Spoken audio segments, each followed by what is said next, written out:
Vorige week zagen we je bij de TT in Assen. En toch zeggen mensen, Koelerwijn, is dat familie van? Ja, Leg het nog één keer uit. dat is altijd de eerste vraag bij interviews enzovoort. Ik ben geen familie van, tot zover ik weet niet. Ik heb me wel diverse keren ontmoet in het verleden. En ja, ik heet toevallig ook zo.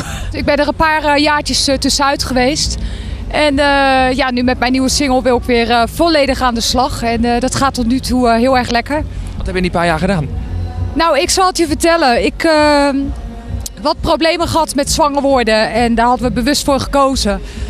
Dat heeft een aantal jaren geduurd. En uiteindelijk ja, was het zover. Toen heb ik echt voor het kind gekozen. En ik liep op een roze wolk. En daar heb ik bewust voor gekozen van, nou, mijn tijd komt weer als zangeres. En die is nu weer aangebroken. Ik ben nu natuurlijk met Vliegen zonder vleugels ben ik weer gestart. Hele leuke productie. Ik krijg goede reacties op. Wordt goed gedraaid door heel het land. En we zijn al bezig met nieuwe plannen. En daar sta ik volledig achter. Dus, maar daar zeg ik nog niet zo. Je grote voorbeeld, heb je die ook? Nou, ik zal je vertellen dat er was toen 10 jaar geleden Corrie Konings, toch wel?